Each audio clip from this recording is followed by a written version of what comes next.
This week on A Brit in Poland, I take you to Nidzica. Nidzica is in the Masuria voivodeship, which is just north of Warsaw.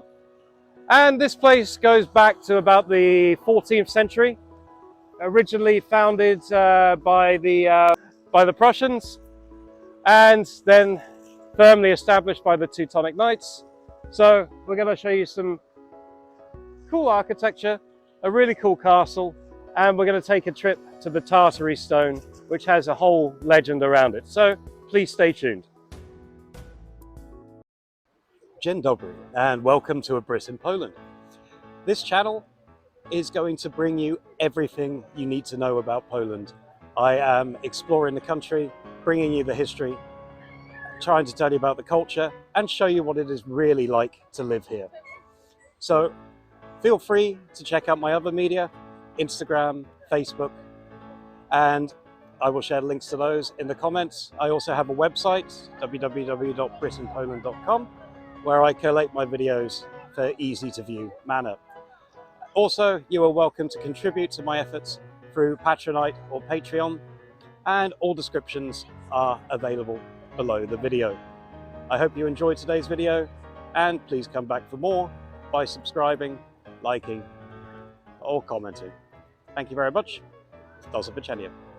So, thank you to my contributors. Anyone is welcome. So, Nidzica is pretty much just north of Warsaw. It was about an hour and a half or so on the train. This little map here gives you an idea of the kind of route that we took through the city. Did my best to plan the most I could in a day. So we started at the train station, like most of my videos.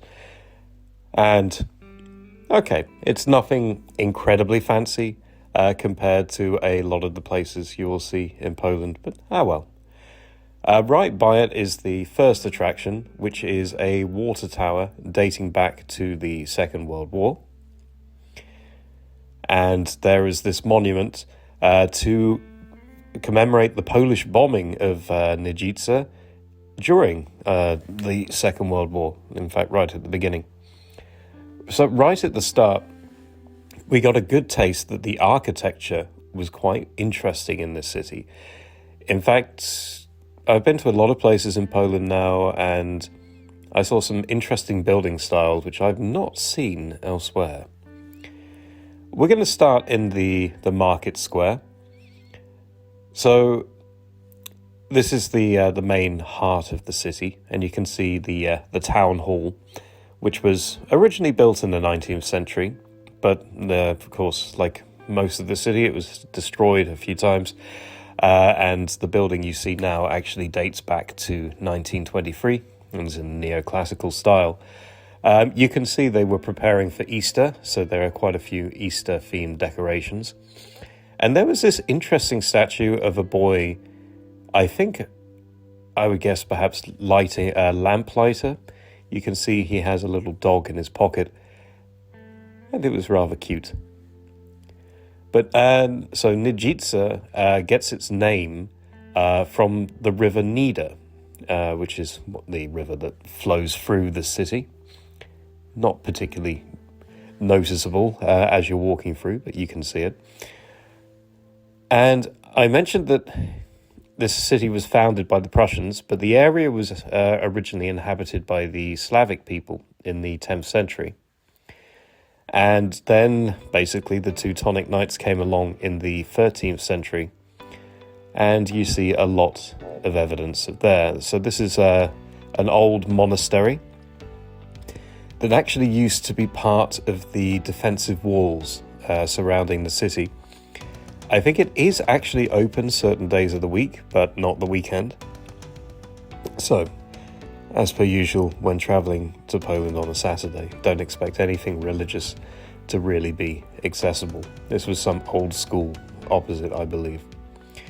And here are some examples of that kind of unusual architecture. Some interesting kind of curvature on some of the buildings here. And some of it reminded me of an old asylum. So this is St. Alderbert's Church, or to give its full name, the Church of the Immaculate Conception of the Blessed Virgin Mary and St. Aldebert. The original building dates back from the 14th century, but it was actually destroyed many, many times, burnt down, bombed, you name it, it was destroyed. The current restoration you see now is actually from the 1920s, and if you can get inside, it has a lot of really cool stuff. We couldn't get inside, which was sad. So this was a kind of square in the middle. I feel that we really came at the wrong time of year, because I imagine the city looks a lot more colourful in the summer when a lot of the flowers will be in bloom. Plus, unfortunately, you're surrounded by this dull grey haze everywhere, because it was rainy pretty much the whole day when we were there. I'm assuming that this tanning salon, and yes, this is a tanning salon, is actually part of the old fortifications. It certainly looks like it should be. So, before I take you to the castle, which, let's be honest, is the main thing to see in this city, we found this nice little kind of communal pond. And you can imagine here in the summer, they probably have a few boats on the water, and they had quite a few like gazebos where people can just perch. And you got to imagine it's quite a wonderful place for the people who live here to just chill. We couldn't decide if it was a stage or toilets. It kind of looked like both. And this is like the municipal beach, which you see quite often in a few Polish cities. So we're heading away from the pond, back into the centre. We found some of the creatures which have been caught from the pond, we believe. So now we're going to go to the castle. So I believe that construction began in 1398, so it's pretty old. And what you see here is actually largely, original to an extent. However, this place was a heavy battleground between Polish and Teutonic forces, certainly in the early years. So to get to the castle, it's up on a big hill, which of course is the natural defensive place to build things. So the Teutonic Knights certainly knew what they were doing. The style is very reminiscent of other Teutonic castles. So you can recognize like the red brickwork, similar to Ostruda, perhaps in the layout. And it was actually really cool. We spent probably about 2 hours here in total. And there's actually quite a lot going on in this complex. So we got basically a guided tour, and we were shown the museum inside, because a large part of this complex is a museum. So here's a kind of like an old rendition of what the city looked like. And we learned that actually that the ground that this city is built on is marshland. And these things here are kind of demonstrating how they compensated for the marsh. And this is supposed to represent like the original people who settled here, I believe. You got some really cool weapons to play with. This is our really over-enthusiastic guide, who even let us play with some of the weapons. So this museum is a bit of an ethnographic museum as well, so you learn a little bit about the old customs and the old equipment. And there is a chapel, which is kind of a function room these days. But this actually dates back to the original foundation of the castle, including rooms like this, which are actually completely original. And maybe there's some touch-ups of restoration, but it's pretty cool to see stuff from like over 600 years ago still around now.